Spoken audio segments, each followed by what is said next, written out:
They lead the league in sacks. How versatile are their rushers from where they can come from? Yeah, well, listen, I think they have been pressuring the quarterback a little bit more in terms of like bringing pressure and stuff like that, but they usually rely on their front four guys getting a lot of pressure and doing their thing, and they got some pretty good guys up there and guys that can get after it on their own. So. You faced Calais a couple times. How unique of a player is he?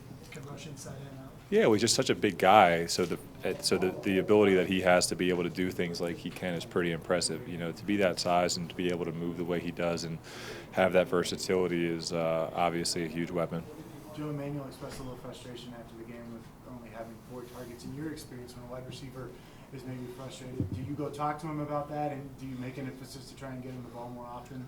Well, me and Emmanuel talk all the time, and listen, I mean, I think there's a lot of people that can be frustrated. I mean, as a quarterback, you can be frustrated after a game, and that's part of it. And of course, we talk about it. I think the good thing is we're all on this. We both are on the same page. It's not like I don't want to get him the ball, and we don't want to make him a big part of the game. So. The biggest thing is him understanding that, and I think when you cool off a little bit, he understands that. But when you couple the fact that maybe he didn't get as many targets as he wanted, when you couple that with the fact that we lost the game, and our record is what it is, then it makes it a little bit tough. Are you preparing for Jalen Ramsey to be on the field on Sunday, and how do you go about that type of situation? Of course, and obviously. He's a really good player, and who knows if he's going to follow somebody and who that's going to be and all those things. So I think that's more based on the game plan, and I think our coaches will have a plan for that. But obviously, what he can do as a player and how he can change the game for them as a defense. So. You came from Baltimore, where you played some low scores, grinded out games to win, but it seems like in the NFL, if you can't get to 20 points regularly, it's become difficult. Does this offense have that in it? Is it close? Yeah, for sure, and you're right. Listen, when you look at our film, it's tough not to be disappointed just because of what our record is and all that. But, man, guys are fighting. We got a lot of guys, man, that are playing so hard, and you just love to see their effort. And we just got to make some things happen. We got to, we got to play, probably assignment football a little bit better so we can create a couple breaks for ourselves and kind of get over this hurdle. And right now we're kind of just stuck, in that point range that we are, and it's going to be tough to win football games like that for sure. You're putting a lot of pressure on your whole team, and you're putting a lot of pressure on yourself when you have to run 20-play drives to score a touchdown because you know that they're not going to come very often. You have to have some big plays and things like that. So I think we just got to tighten some things up a little bit. But as far as the effort and guys' attitudes and all those things, man, it does not look like a losing football team when you turn on the film and watch us play. So, we got to. We got to find a way to make that turn, and I think we got the right guys to do it for sure. Joe, you just mentioned big plays. Do you personally want more chunk plays in the passing game? And have you had more conversations with Rich about that? Well, I think we all do, yeah. And obviously we got to get some. Right now, we've gotten some catch and run out of Cortland a lot.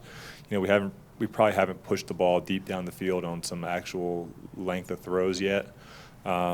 But we're getting there, and we gotta hold up, and everybody's got to do their job. And when you're trying to get some of those throws, it takes 11 guys. And like I said, right now it's just a thing here or a thing there. One thing here, one thing there. And we've played some good defenses and teams that are on top of that a little bit. So we just got to keep pushing and understand that those things are going to come if we keep practicing and playing the way we are. So how much do you beat yourself up in film if you see plays out there where you might have made a throw so complete and drop all the way to a split second longer if so-and-so was open deeper or down the center? Do you do that all, or at this point you just? Oh, you beat yourself up for sure when you miss things or when you miss your read. But as far as holding on for things that take longer to wait for something like that, you don't really beat yourself up about that unless that was your first read, or unless you skipped over him and went. But if he just randomly came open down the field, you're not going to beat yourself up over that. I mean, it's a shame.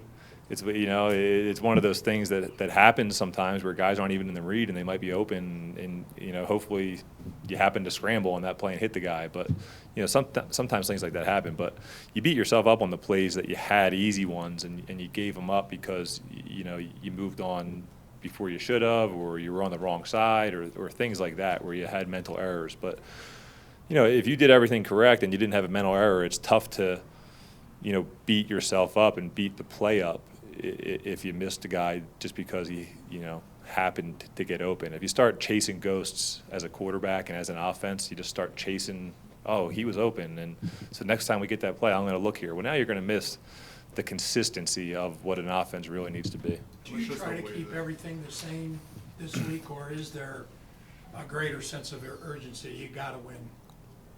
Well, shoot, man, yesterday? Exactly. I think there's been that sense of urgency about us having to win. I mean, historically, I don't know if there's any teams, or obviously not too many teams, to start off 0-3 and are able to rebound and get themselves back into playoff spots. So obviously there's that sense of urgency for us to kind of get one in the win column, and hopefully that'll get us rolling from there. But I think we're confident that we're going to do that.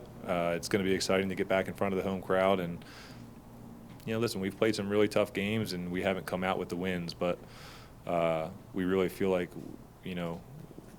we're getting there. We just got to make it happen. It's just, yes, there's definitely a sense of urgency of it has to happen now, Time for a few more guys. The way Philip ran the ball last week, can that help set up some play action stuff for you? Yeah, for sure. I mean, listen, the way we ran the ball as a team last week, I mean, it was another tough, grinded out, hard, physical fought game. And those backs, I mean, you can see how hard they ran. And Philip, I mean, for for him to do some of the things he did in the run game, it's just really impressive. So I think that stuff always helps, in terms of play action. Joe, is there ever a benefit to taking shots downfield, perhaps forcing shots, maybe to open things up underneath? Yeah, for sure. There's always an advantage to letting teams know that you're going to do that. And obviously the goal is to complete them and have big plays, but there definitely is residual effect in terms of throwing the ball down the field. How much is training Last in one this year? off the field, Last one got here. a veterans event benefiting them. Why is that a cause that means something to you? Well, hey, it's always important to get out in the community for all of us players. So the fact that we can, I'm partnering with Phil Long at Ford, and to be able to do an event that, supports veterans and people that have done so much for our country, it definitely means a lot, and hopefully we can do some good things for them. Good, thank you, Joe. All right, thanks, guys.